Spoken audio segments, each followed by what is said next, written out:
तो भाले गौर गदाधर, ये दाधरेर आरती।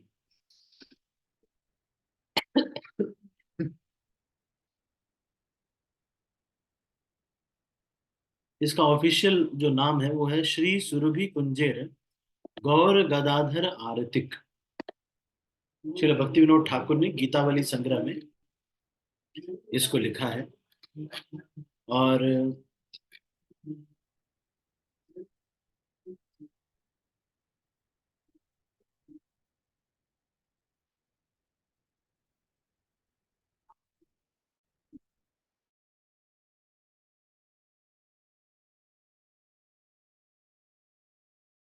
अच्छा, इसको विग्रह आपने देखा होगा लेकिन फिर भी।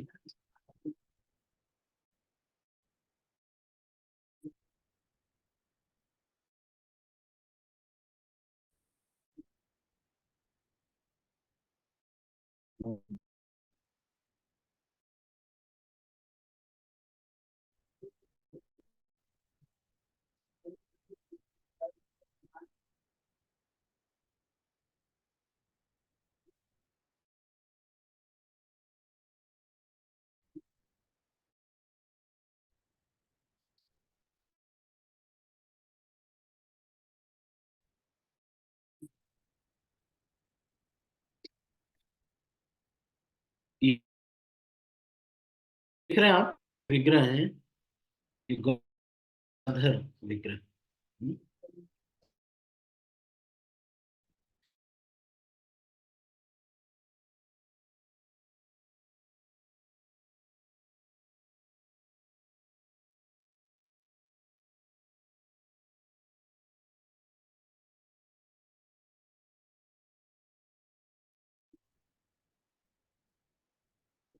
सॉरी, ये थोड़ा नेटवर्क यहाँ पे काफी कम हो रहा है, तो हम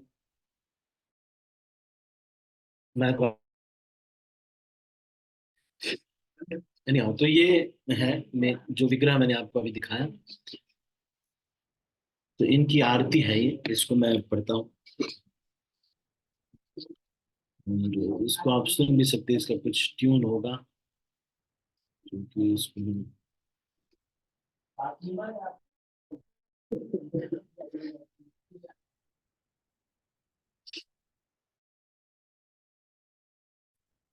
तो ये रेगुलर पे गदाधर।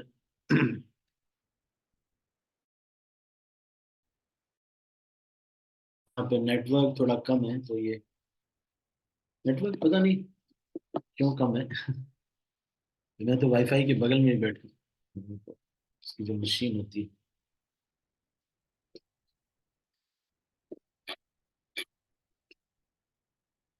नहीं,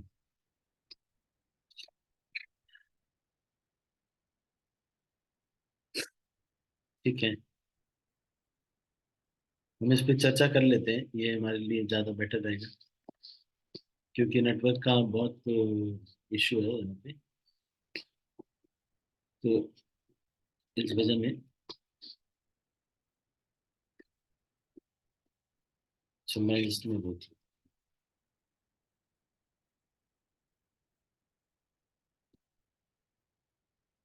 भाले गौर गदाधरेरा आरती निहारी।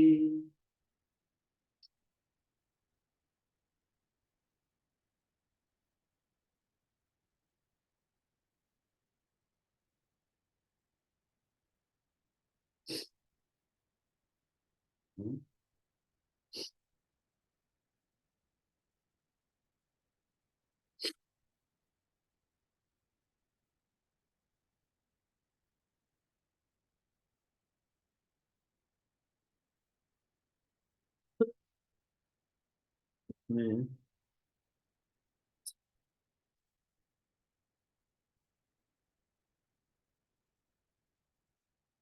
ये आजकल इंटरनेट पे ना बहुत सारे एड्स।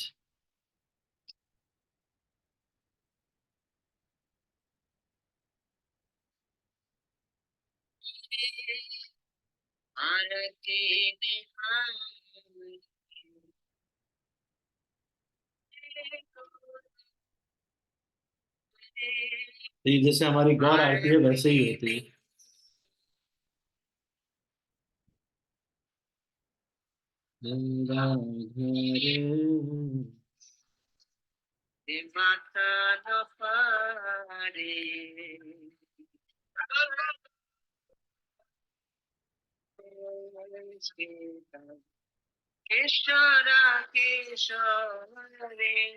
इस तरह से ये भाले गोरा गदाधर आरती निहारी नदिया पुरब भारे जाओ बलिहारी। तो ये आरती रेगुलर आरती है, वहां पर बड़ी मठ में ये की जाती है।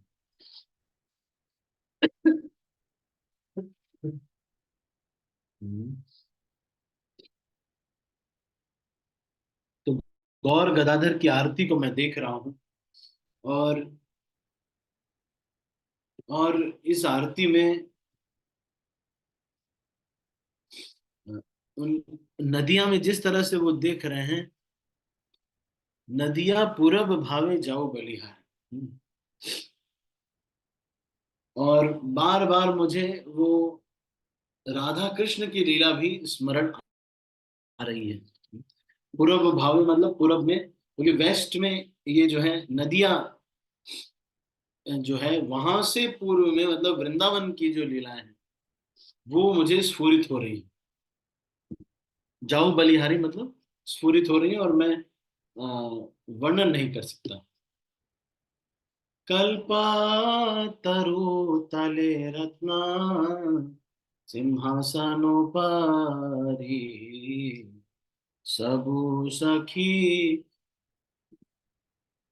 वेष्टित किशोर किशोरी।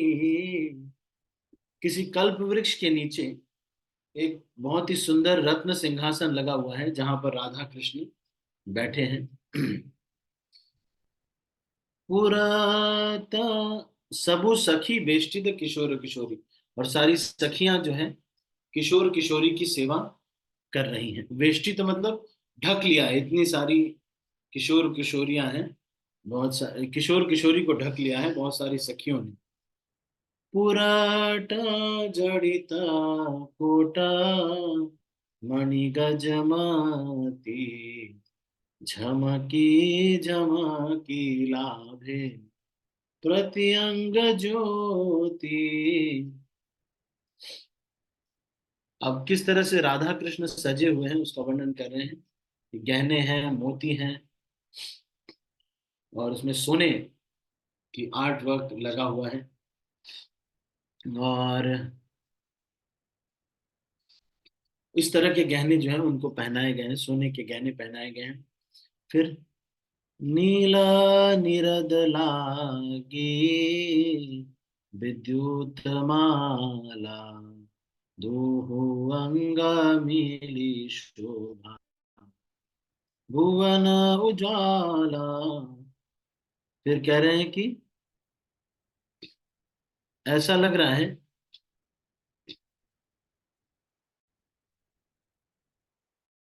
एकदम चमक के जैसा लग रहा है। एक नीले बादल के ऊपर, नीले बारिश से भरे भरे हुए बादल के ऊपर एक सफेद माला पहनाई जा रही है राधा रानी के रूप में, ऐसा लग रहा है। राधा रानी गोरी है और भगवान काले हैं, तो बादल के कलर के भगवान हैं, तो इसलिए ये ऐसा लग रहा है, इतने सुंदर लग रहे हैं। नील नीरद, नीरद मतलब बादल लागे, नील नीरद नए नए ब्लू सफायर के जैसे भगवान लगते हैं, और उसके ऊपर विद्युत की माला मतलब बिजली की माला ऐसा लग रहा है, और सारे भुवन को ये शोभा जो है उज्जवल कर रही है। शंख बाजे घंटा बाजे बाजे करताल मधुर मृदंग बाजे परम रसा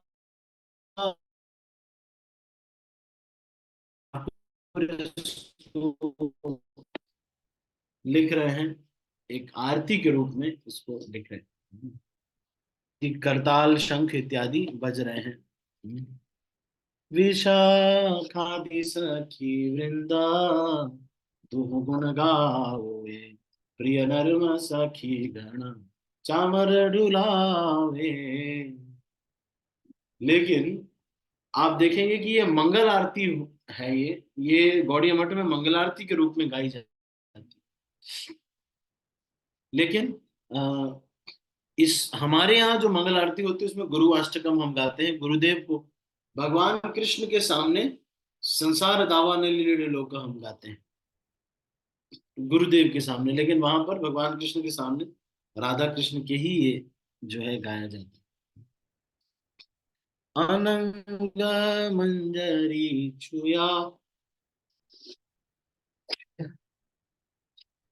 सॉरी, मालतीर चंदन द्योवे, मालतीर माला रूप मंजरी लगावे।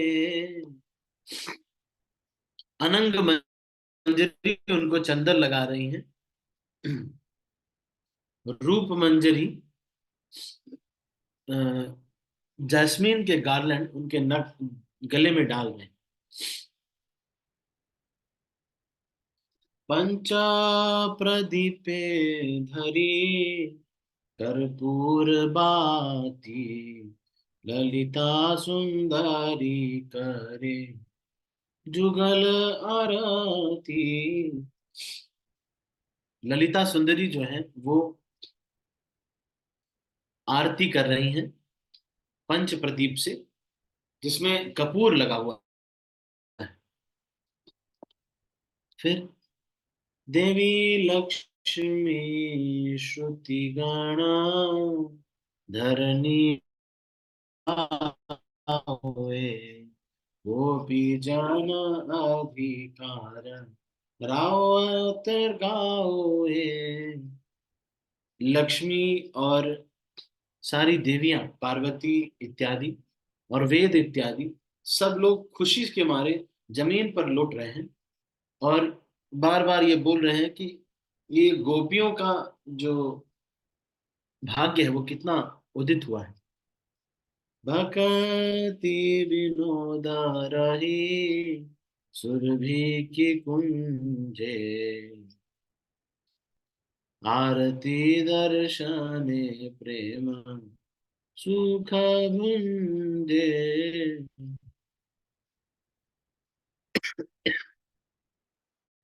कह रहे हैं कि भक्ति विनोद ठाकुर सुरभि कुंज में रह करके गुद्रुन द्वीप में इस आरती का आनंद ले रहे हैं। ठीक है, तो ये आरती के बारे में हम थोड़ा पढ़ा। अभी समय हो गया है तो मैं अभी ज्यादा लंबा नहीं करूंगा।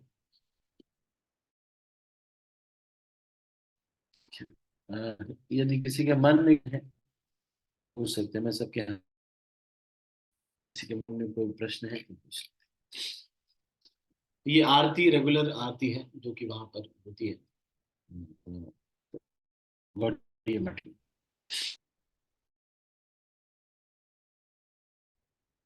ठीक है, कोई प्रश्न नहीं है तो वैसे तो एक प्रश्न आया है, लेकिन अभी मैं चलो देखता हूँ ये प्रश्न आया है, तो इसको मैं दूर करके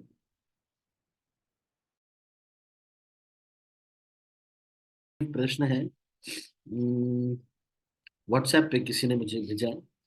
अगर बहुत ट्राई करने के बाद भी किसी फील्ड में पास नहीं हो रहे हैं, वो चीज क्लियर नहीं हो रही एग्जाम या जॉब, और उस टाइम जो निराशा होने लगती है उस पर हम क्या करें, क्या समझें? हम्म,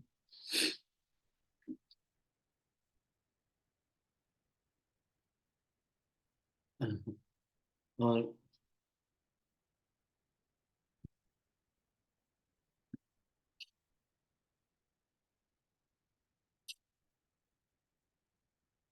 और फिर कह रहे हैं क्या समझें, मतलब एक तरफ हमें पता भी है that we should not lose hope and God has plan, but फिर वो थोड़ी निराशा क्यों आ जाती है मन में?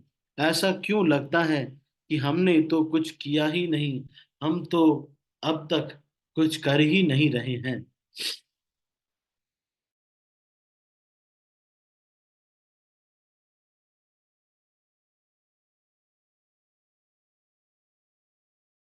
कर्ता करणं च पृथक् विधाश्च पृथक् चेष्टा दैवं चैवात्र पंचमम्। इसमें भगवान ये कहते हैं कि ये जो शरीर है, क्या क्या इस संसार में किसी भी चीज को सफल होने के कारण है, क्या क्या है? ये जो अधिष्ठान है हमारा शरीर, कर्ता करने वाला व्यक्ति, आत्मा, इंद्रियां, प्रयास हमारी चेष्टा, अधिष्ठाता, ध्यानम तथा कर्ता, कर्णम च पृथक विधम। पृथक विधम मतलब अलग अलग प्रकार के इंद्रियां, फिर अलग अलग चेष्टाएं, चेष्टाएं अलग अलग प्रकार की प्रयास, और फिर दैवम चैवात्र पंचमम। तो ये पांच चीजें लगती हैं किसी भी चीज को सक्सेस होने। एक तो हमारा शरीर, फिर सोल आत्मा हम खुद, इंद्रियां, और चेष्टा आपका प्रयास, और भगवान दैव।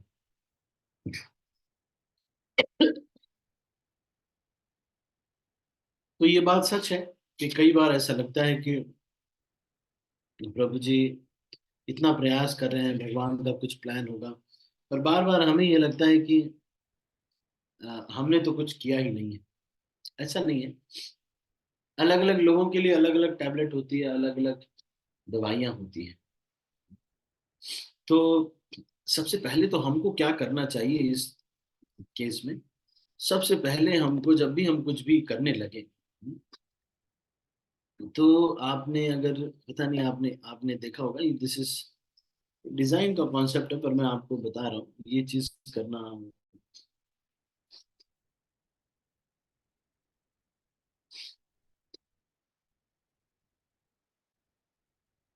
क्या रहता है इसमें, देखिए आप, है ना? एक तो सबसे पहले कि एक्सपर्ट्स के व्यूज लेना बहुत जरूरी। एक्सपर्ट्स क्या बताते हैं, उसके बाद फिर अपने लिए सेलेक्ट करना कि भाई आप जो एक्सपर्ट्स के व्यूज ले रहे हैं और उनके गाइडेंस में रहना बहुत जरूरी है। और करंट एनवायरनमेंट में क्या क्या चल रहा है, करंट एनवायरनमेंट में क्या क्या हो रहा है, उसके बारे में भी आपको थोड़ा पता होना चाहिए। करंट में क्या क्या पढ़ाई इत्यादि लोग कर रहे हैं, किस तरह से कर रहे हैं, उसके बाद आपकी जो प्रयास है, वो उसका जो तरीका है वो स्मार्ट वर्क होना चाहिए। स्मार्ट वर्क का मतलब ऐसी चीजें जैसे हम, और फिर आपको जो है अपना एसोसिएशन ऐसा बनाना होता है। तो ये जो चार चीजें आप कर, तीन चीजें ही है वैसे तो। ईपीए, एक तो एक्सपर्ट्स की गाइडेंस लेना, दूसरा अपना प्रयास किस तरह का होना चाहिए, स्मार्ट वर्क किस तरह से हम कर सकते हैं, तीसरा हम एसोसिएशन में ऐसे लोगों के रहें जो कि वही चीज कर रहे हैं। तो फिर हम जो है थोड़ा सक्सेस में हेल्प मिलती है। डिजाइन में एक कॉन्सेप्ट आता है सिक्स हैट थिंकिंग का। जब भी हम कोई चीज करते हैं, तो हमको कैसे डिसीजन मेकिंग करना चाहिए, प्लान्स कैसे बनाने चाहिए, इसके बारे में यहाँ पर आता है। तो मैं आपको ये बताता हूँ। अ,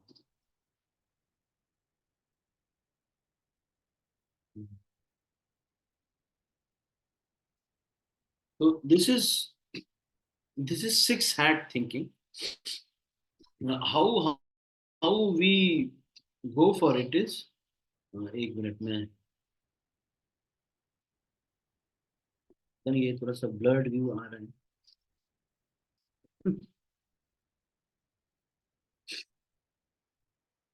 मैं देखता हूँ अगर। This is leadership and management techniques Matthew channel, ये दे रहे हैं लीडरशिप मैनेजमेंट और डिसीजन मेकिंग के, ये लीडरशिप मैनेजमेंट के ये तो एडवर्ड मैथ्यू चैनल और मिस्टर ये एडवर्ड डी बोनो जो है डॉक्टर हैं, ये जो है इसके वो हैं जिन्होंने ये स्टार्ट किया था।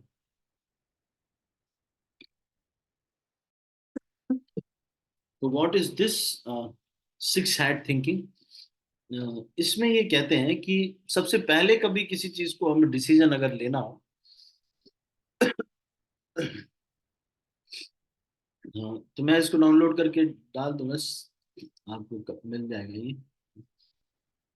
तो जब भी हमें कोई डिसीजन लेना हो तो सबसे पहले हमको ये सोचना चाहिए, क्या सोचना चाहिए? तो एक व्यक्ति ऐसा होना चाहिए जो कि हम जो भी आ,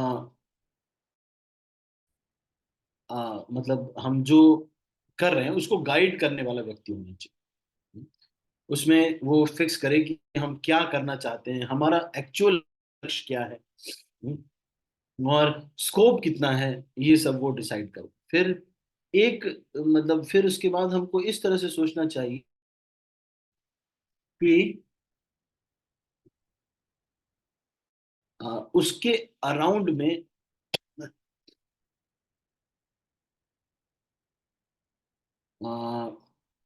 फैक्ट्स मतलब इकट्ठा कर, डेटा इकट्ठा करना चाहिए उसके अकाउंट, मतलब कि जो हम डिसीजन ले रहे हैं, हम्म, उसमें एक्चुअल रिजल्ट कितना होगा, एक्चुअल फैक्ट जो हम रिजल्ट ले रहे हैं वो फैक्ट्स और फिगर्स। तो मतलब एक आपको एक कॉलम बनाना पड़ेगा प्रोज एंड कॉन्स का, कि इसमें एक्चुअली कितना प्रॉफिट होगा, एक्चुअली इसमें कितना होगा, एक्चुअली इसमें कितना लॉस होगा। तो इस तरह से this is called white hat. White hat is basically facts and figures of each of the decision, जो भी डेटा अवेलेबल है उसके अराउंड वो सारी चीजें लिखनी। फिर एक होता है ग्रीन हैट। ग्रीन हैट का मतलब है कि ग्रीन हैट का मतलब उसके अंदर कुछ इनोवेटिव सोचना। इनोवेटिव का मतलब जैसे मान लो किसी ने आपसे कहा कि प्रॉब्लम है कि मेरी मम्मी बर्तन नहीं धो पाती। तो किसी अब ये आपको इनोवेशन का ये जगह है जहां पर आप ये सोच सकते हैं कि बर्तन धोने की मशीन ले लें क्या, नहीं बाई लगवा लें क्या, तो नए नए और भी आइडियाज आपको आते हैं। सारी चीजें आपको जो भी आइडियाज, ये भी हो सकता है कि let's engage Narendra Modi to have something, मतलब एक हम ऐसा वो मतलब आंदोलन करें जिससे मोदी जी को ये लगे कि बर्तन धोने में माताओं को जिस तरह से गैस की समस्या, सिलेंडर की समस्या मोदी जी ने सॉल्व की, तो उसी तरह से क्यों ना मोदी जी से ही इसको सॉल्व करा जाए कि हर घर में एक बाई फ्री करवाई जाए। मतलब this is called too innovative, एकदम creative idea, this is green hat thinking. इसमें कोई नेगेटिव नहीं सोचना है, सब हो जाएगा, कोई नेगेटिव नहीं सोचना है, पता नहीं होगा कि नहीं, नहीं नहीं सोचते जाओ बस। इसमें इस तरह से ये इनोवेटिव आइडिया, मैं तो मैं ये बता रहा हूँ कि हाउ सॉल्व प्रॉब्लम सॉल्व किया जाता है, डिसीजंस कैसे लिए जाते हैं, one of the techniques this is. फिर एक येलो हैट थिंकिंग होती है। येलो हैट थिंकिंग का मतलब है कि ये ऑप्टिमिस्टिक होते हैं, हर आइडिया में कहते हैं इससे ये हो जाएगा। सारे आइडियाज के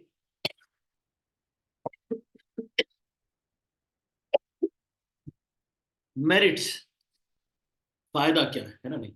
वैसे तो आपकी लाइफ में जो प्रॉब्लम आई है वो ईपीए से सॉल्व हो जाएगी, एक्सपर्ट्स, प्रयास अपना, एफर्ट्स, एक्सपर्ट्स एफर्ट्स, और ये आपका एम्बियंस एसोसिएशन, आपका एसोसिएशन है ना। तो एक बार उसमें चेक करना चाहिए, उसके अकॉर्डिंग अगर सही है तो फिर हमको अपने प्रयास को ज्यादा वो नहीं करना चाहिए, मतलब समझना चाहिए कि भाई विधि का भी विधान कुछ है, इतना हमने किया। लेकिन अगर आपके एफर्ट, प्रयास, स्मार्ट वर्क नहीं है, फुलिशनेस कर रहे हैं आप, तो फिर आप जैसे मैं 7.5 मेरा एग्रीगेट था, 75%। लेकिन मैं क्या करता था, ज्यादा पढ़ाई नहीं करता था, दिन में 1 घंटा 2 घंटा पढ़ता था।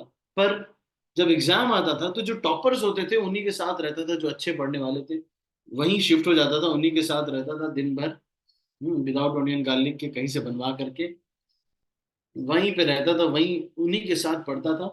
और कई बार ऐसा होता था कि उनसे ज्यादा मेरे नंबर आते थे, क्योंकि वो एक क्वांटम बुक होती थी, केपीएच बुक होती थी, उसी में से प्रश्न आते थे मैक्सिमम, तो वो मैं पढ़ लेता, मतलब this is called smart work, है ना? नहीं। उसके बाद जब कंपनी में प्लेसमेंट हुआ तो मेरे 4 कंपनी में प्लेसमेंट हो गए। क्यों? तो इसका मतलब ये है कि वो लोग गधे नहीं चाह रहे हैं, वो लोग चाह रहे हैं कि भाई व्यक्ति का प्लेसमेंट होना चाहिए। अगर प्लेसमेंट हो गया, नंबर अच्छे आ गए, तो बात खत्म हो गई, कॉलेज में रहना सक्सेसफुल है। तो this is yellow hat thinking means you are just for every idea you are just thinking optimistic about it. तो this is what I am saying, जब आप अपने प्रयास को करने लगे या जब भी आपको निर्णय लेना हो तब। फिर रेड हैट थिंकिंग का मतलब फीलिंग्स एक्सप्रेस करना, मतलब कि अ, क्या डर लग सकता है, किसी को पसंद नहीं आ सकता है। जैसे मान लो कि बर्तन धोने का प्रॉब्लम है घर में, मम्मी नहीं धोगा, तो किसी के, मतलब मान लो आप एक मशीन लेके आ गए, या फिर मोदी जी को आपने लगा दिया बर्तन धोने के लिए, तो हर दिन अगर मोदी जी आएंगे आपके घर में बर्तन धोने, तो फिर आपको इतने सारे पुलिस वाले आएंगे, उनको भी खाना खिलाना पड़ेगा। तो आई मीन इसमें आपको ये सोचना है कि what will be the emotions and fears on each side.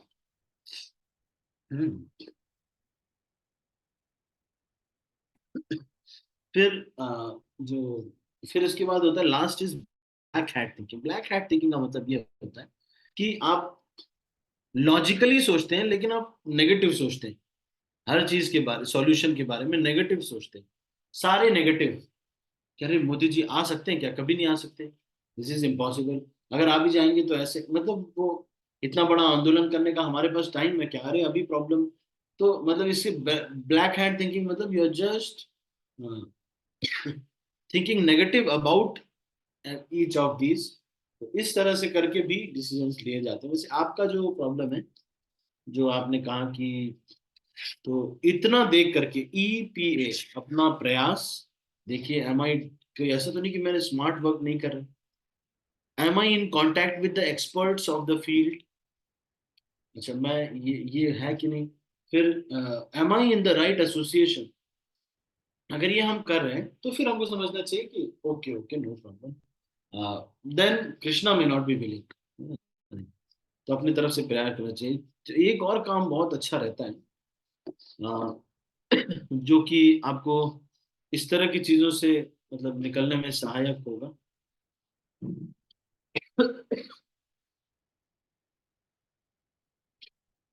हाँ, एक और चीज बहुत इंपॉर्टेंट रहेगा कि अगर आपको थोड़ा फ्रस्ट्रेशन होता है या थोड़ा, तो जो उसके स्टेक होल्डर्स होते हैं, जैसे कि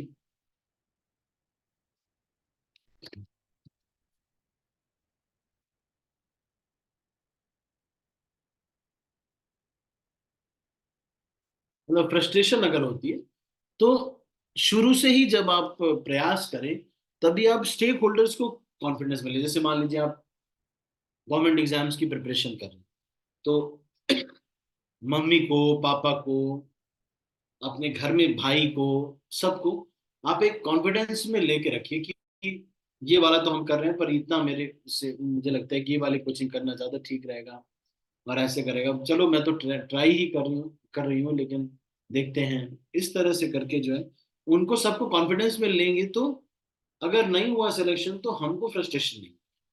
हम्म, ठीक है।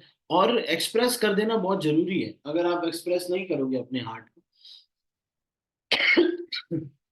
तो फिर वही कोटा वाला हाल होगा। पिछले 10 दिन में 3 बच्चों ने सुसाइड कर लिया।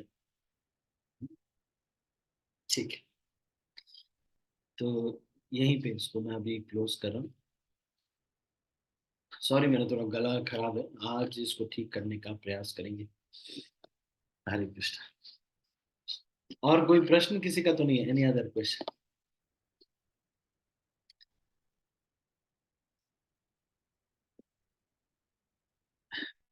ठीक है, तो अभी हम इसको यहीं पर समा, अच्छा, पूरन सिंह प्रभु। यस प्रभु जी।